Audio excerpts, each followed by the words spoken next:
Welcome to Let's Talk Luxury, the Mazars podcast series about how and why luxury brands are undergoing a business model makeover. In each episode, luxury experts discuss what's happening in the sector, from authenticity to circularity, new customer cohorts to retail experiences worth posting about. The luxury business model is changing, and in this series, we'll explore how to stay in vogue. So, let's talk luxury. Hello, today's guest is Irene Marie Seelig, co-founder and CEO of 1920x1080, an LA-based technology startup that works with luxury brands to create virtual and interactive shopping worlds. And I have to say, Irene, that 1920x1080 possibly has the coolest tagline I've come across on Let's Talk Luxury. That tagline is, the world's first cloud-based platform building the gateway to the metaverse. Irene, welcome to the podcast. Thank you for having me. It's such a pleasure. For those of our listeners who aren't familiar with what you do, can you tell us a bit more about the gateway to the metaverse and the problems 1920x1080 solves for luxury brands? Yeah, definitely. So 1920x1080 is a virtual immersive e-commerce platform. And what we do is we help brands get familiar with the metaverse. There's many components to the metaverse, digital twins when it comes to virtual, products. And what we do is, we see a lot of brands that are starting to bring virtual products or 3D products into their pipeline when it comes to design and the production phase. And we're trying to take those assets and bring those into marketing and sales. So whether that be for B2B shopping in a showroom, retail space, or taking it, a step further and creating their own universe where you can gamify the whole experience.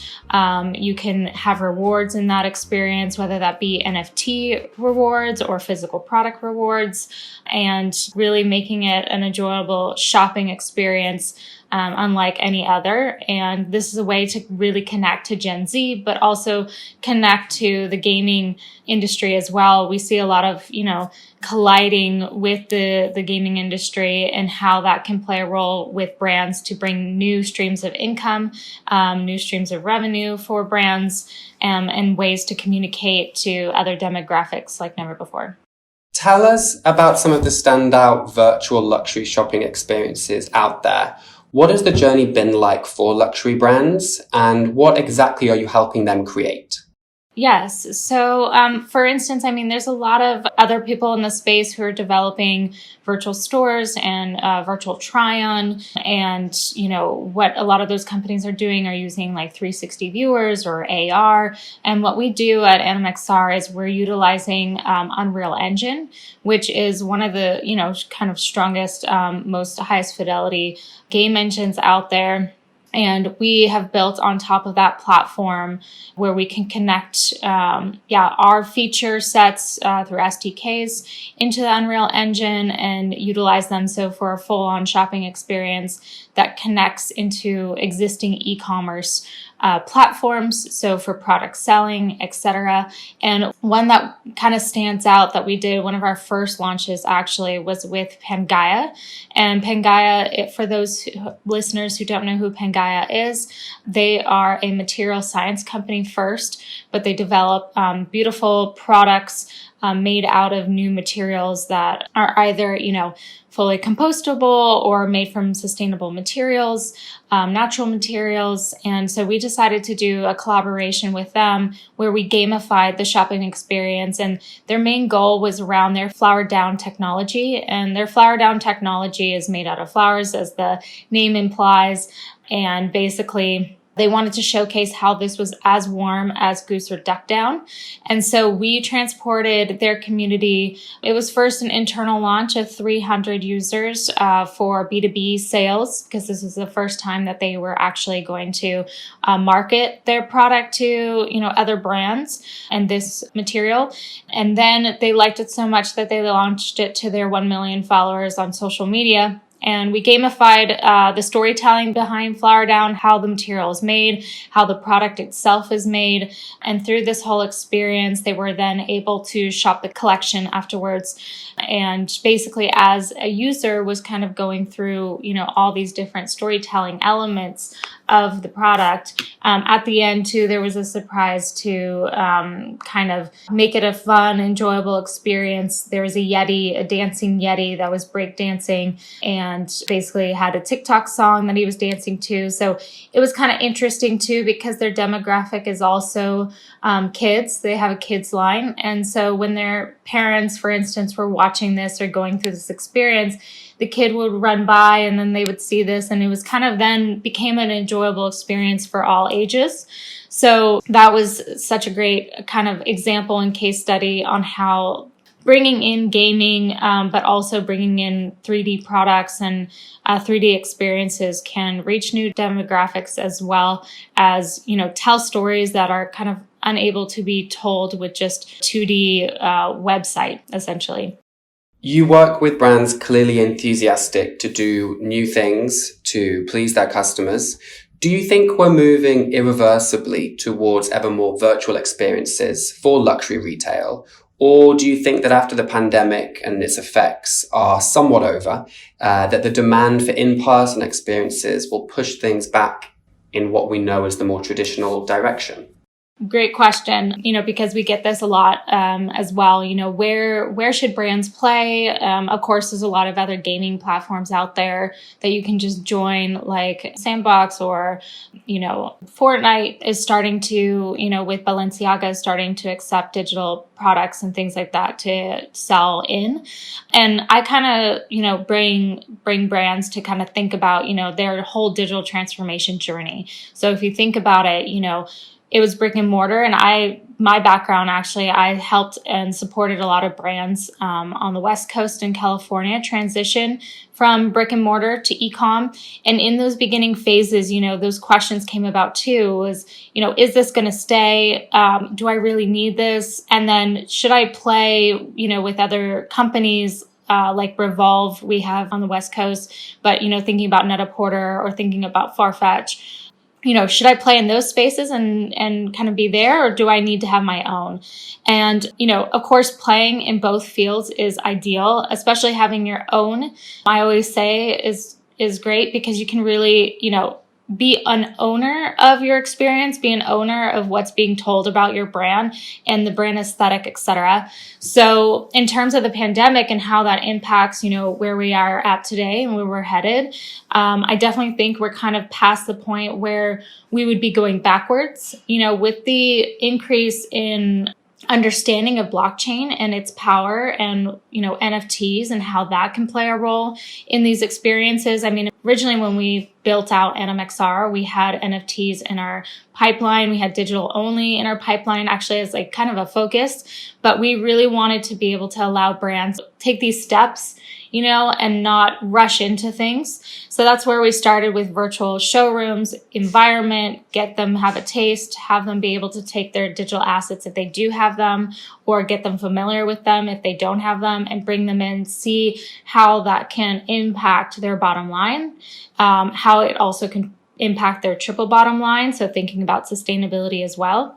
And so I think brands more and more will just see the sustainability impact of how reducing your number of products when it comes to production and design in that phase of testing and prototyping, and then taking that, reduction and bringing that into marketing and sales is huge. So going forward, I think this is definitely the future. I definitely think that brands will see the benefits from a triple bottom line perspective. And then also just being able to reach new demographics, and then, of course, being able to generate new revenue streams once they get more familiar with NFTs, and utilizing those as more of a utility as rewards, opposed to just selling, JPEGs, but really selling, a 3D digital asset. And that's where we're headed, is we're already converting those 3D assets into game engine technology, into those file types.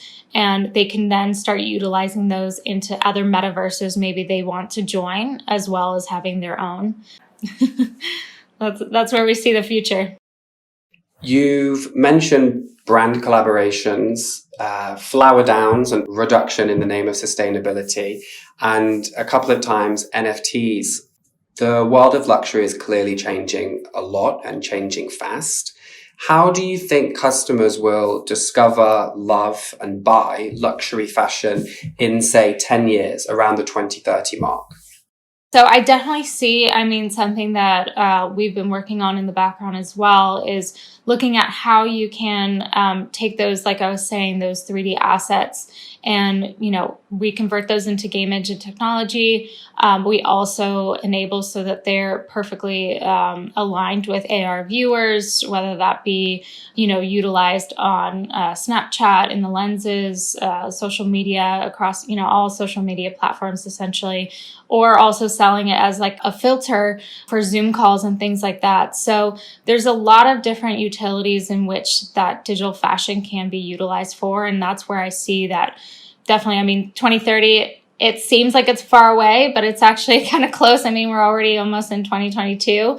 And basically, I see with AR glasses becoming and VR glasses becoming more democratized, more distributed, people utilizing them in everyday scenarios. With Apple coming out with theirs and getting into the space, I really see this being the future where you'll be able to have, your assets that you purchase either in a virtual store or are rewarded them as an NFT. You can then utilize those in your digital persona, in your digital self. More and more, even pre-pandemic, I was based in Austria and did a lot of calls that were not video. If you think about even before then, and now having video calls, it's very, very common. It's almost uncommon to not turn on your video now. So you can imagine there where you can start having, your closet of digital assets that you could be wearing that day for your video calls, but also in everyday life. So there is this convergence too of mixed reality and bringing it, more and more into your everyday life, opposed to just keeping it on a screen. New assets, digital personas, virtual wardrobes. Up against all that, what's your advice to luxury brand leaders listening? How can they continue to evolve to meet customer needs in the near future? Yeah, so I saw the transformation with sustainability. And of course, there's a lot of players in the space, who are doing a little bit of greenwashing, but then there's a ton of, players in the space who are doing it excellently. And seeing that transition and how brands have taken that on, the best kind of advice that I say is to really have that at your forefront and at the top of your mind. Have it in your overall global strategy. Think about how you can take incremental steps. Obviously, you can test in the space, test with startups. Really support those startups who are in the space as well, because I have seen that a lot where, even being part of Swarovski or Stella McCartney, it was really critical to, really see their point of view and bring them in as a consultant or, even utilizing their technology and partnering with them as a strategic partner. But bring that in your overall strategy and then bring that on the ground and bottom up. And really, look at the departments that will be bringing this in, like innovation, bringing it into your marketing team. For us, when we do a project with a brand, we'd love to talk to every department because it's critical. If you think about how social media strategy is completely different across all platforms like Twitter or Instagram or Facebook, you have a different approach for each one.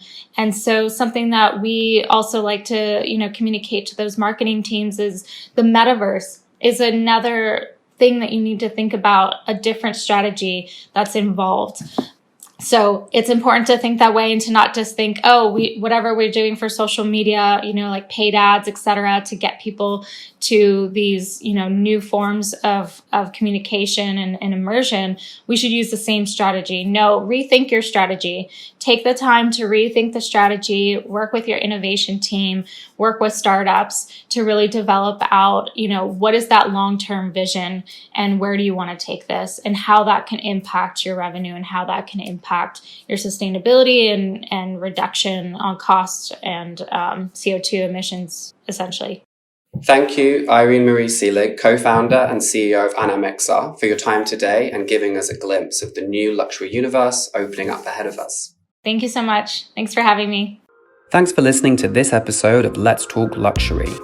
To find out more about changes in the luxury sector, search Mazars Making Over the Luxury Business Model, or follow the link in the show notes. And to keep up with this series, subscribe on your favorite podcast app or go to mazars.com.